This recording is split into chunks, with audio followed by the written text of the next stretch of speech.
या शुरू जिंदा खुदाए वाहद बरहक के कादर और जलाली नाम में, जिसके कब्ज़ा कुदरत में मेरी और आप सब की जान है, जो मेरे और आपके आबाउजदाद का अब्राहम, इसहाक और यकूब और इसराइल का खुदा है। हक की आवाज़ अफजाइश हक के साथ मैं हूँ आपका होस्ट रेवरेंड पास्टर शमान अशरफ मसीह, और आज हम मौजूद हैं खारियाँ नसीरा मदीना कॉलोनी में, और मेरे साथ मौजूद हैं खुदावंद के बहुत ही अजीम खादम पास्टर अख्तर अनायत मसीह। हक की आवाज़ अफजाइश हक के साथ इस तहरीक के सिलसिला में उन्होंने बड़ी डिटेल के साथ सुना और देखा, और बहुत सारे खादमों के साथ उन्होंने इस तहरीक के मुतल्लिक़ जो है वो शेयरिंग भी की। और आज तमाम सारी फ़ेलोशिप जो यहाँ पर खुदा के खादमों की हुई है वो खुदावंद के खादम पास्टर अख्तर अनायत के वसातत से ही हुई है, और खुदावंद के खादम पास्टर रफ़ाकत के वसीला से। सबसे पहले तो मैं पास्टर साहब आपका और पास्टर रफ़ाकत साहब का शुक्रिया अदा करना चाहूँगा कि उन्होंने अफजाइश हक की टीम को जो है वो अपने इधर यहाँ पर बुलाया और इस फ़ेलोशिप में दावत दी, ताकि इस तहरीक के बारे में आपके साथ मीटिंग की जा सके। भाई साहब, सबसे पहले जो है वो मैं आपसे ये पूछना चाहूँगा कि हक की आवाज़ अफजाइश हक के साथ ये तहरीक जिसका आगाज़ किया गया है, इसको आप किस नुक्ता नज़र से देख रहे हैं कि क्या बिब्लिकल पॉइंट ऑफ व्यू से ये ठीक है? मसीह यीशु में आप सबकी सलामती हो, और मेरे जितने हम खिदमत भाइयों ने आपको अपने कमेंट्स और व्यूज़ दिए हैं, उसमें बारहा खादमों ने साथ खड़ा होने का अज़म किया है। और बिब्लिकली देखें तो नबियों के जो खुदावंद के कलाम में अनाजील में पुराने यादनामा में नबियों का तल्लक भी पॉलिटिशियन उन बादशाहों से रहा है, जिससे वो हक की आवाज़ वहाँ तक पहुँचाने के लिए, मुझे याद है कि खुदा के बंदे अलीशा के पास एक औरत आई और उसने उससे यही कहा कि क्या मैं बादशाह के हज़ूर तेरा कौन सा मामला पेश करूं।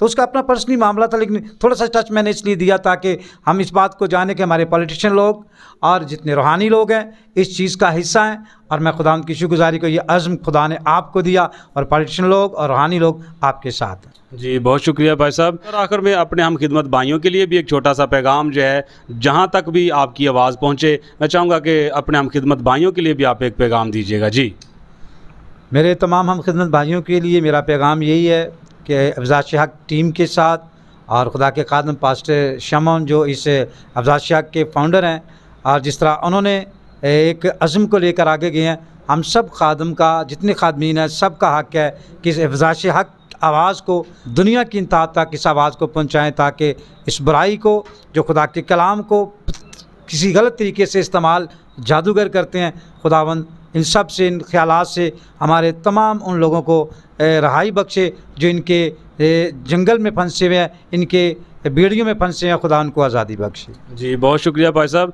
अच्छा सर, बहुत सारे लोग, लास्ट टाइम किसी भाई ने कमेंट किया कि बाकी सारी बातें तो आपके इंटरव्यूज़ में हमें नज़र आ रही हैं, लेकिन किसी भी खादम ने जो है वो ये बात वाज़े नहीं की कि जी क्या वाकई में खुदावंद यीशु मसीह जो है वो जादूगरी के ख़िलाफ़ हैं।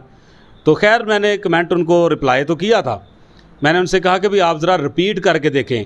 तो लेकिन फिर भी मैं ये कहना चाहूँगा कि आप ऐसे लोगों के लिए क्या पैगाम देना चाहेंगे कि जो लोग ऐसे झूठे मसीही आमलों के पास जाते हैं और जाकर उनका ज़रिया माश बनते हैं। तो बाइबल मुक़द्दस जो है वो इन लोगों के बारे में क्या रहनुमाई करती है जो जादूगरों के पास, आमलों के पास जाते हैं? जी भाई साहब, ये आपने बड़ा अहम सवाल किया है, जिसमें जो बाइबल को ना जानने वाले लोग, कभी कभार मैंने ऐसे ईमानदारों को भी देखा है जो कहते हैं जी मुकाशफा पढ़ा जाए तो इंसान पागल हो जाता है और उसमें जादू है। ये मैंने ऐसे ईमानदार लोगों को भी देखा है जो ईमान के साथ अभी तक उसको जानते नहीं, वो मुकाशफा को भी जादूगरी में इस्तेमाल करते हैं। दूसरा, आपने सवाल किया यीशु मसीह के बारे में। मसीह यीशु की तरफ से जो हमें पैगाम मिला है वो यही है कि उसने हमेशा जादूगरों और बदरों गिरफ्तार लोगों को आज़ाद किया है, और जिसमें हमें नया यदनामा में उसी मसीह यीशु का जो मिजाज पालूस रसूल में मिलता है, उनका भी आपकी तरह सामना, उनके अंदर गैरत आती है, वो जादूगरों के सामने खड़े हो जाते।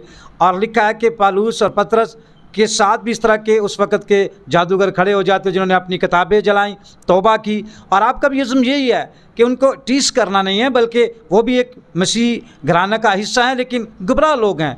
तो चाहते हैं आप इस बात के लिए आपने इज़्म को आगे किया कि हम उनको बचाने की कोशिश कर रहे हैं और सच्चाई बताएं कि ये जो अपराध दिख रहे हैं वो तारीकी की राह है, जिसमें यीशु मसीह ने कहा जो रोशनी तुझ में है, अगर वो तारीकी है तो तारीकी कितनी बड़ी होगी। जी, बहुत शुक्रिया।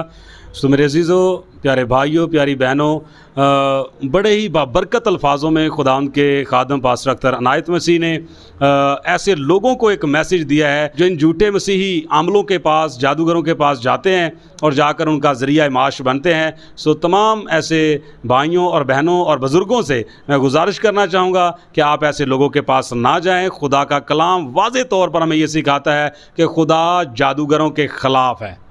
बाइबल मुक़द्दस में लिखा हुआ है कि तू जादूगरनी को जीने ना देना, और जिसमें जिन हो वो भी मारा जाए।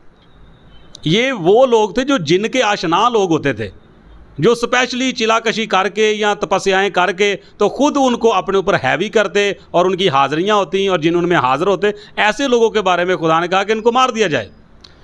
तो उस प्यारे भाई को मैं ये पैगाम देना चाहूँगा कि हम जो कुछ क्वेश्चंस करते हैं वो सारी बातों को मद्देनज़र रख के खुदा के बड़े सीनियर खादम जो हैं वो खुदा के पाक कलाम में से ऐसे लोगों की रहनुमाई कर रहे हैं। सो आप भी अगर चाहते हैं कि आप अपनी आवाज़ जो है वो अफ़ज़ाइश हक़ के साथ मिलकर अफसरान बाला तक पहुँचाएँ तो हम आपको भी दावत देते हैं। सो इस पैगाम को ज़्यादा से ज़्यादा शेयर कीजिए ताकि बहुत सारे लोगों तक, यहाँ तक कि अफसरान बाला तक ये आवाज़ पहुँच जाए। तो अगर आप समझते हैं कि वाकई में ये तहरीक जिसका आगाज़ हुआ है ये वाकई अपने हक़ पर है, तो दरख्वास्त करना चाहूँगा कि चैनल को सब्सक्राइब कीजिए, लाइक करें, कमेंट्स करें और इनबॉक्स में राय का इजहार ज़रूर कीजिएगा। खुदा यीशु मसीह में आप सबकी सलामती हो। आमीन।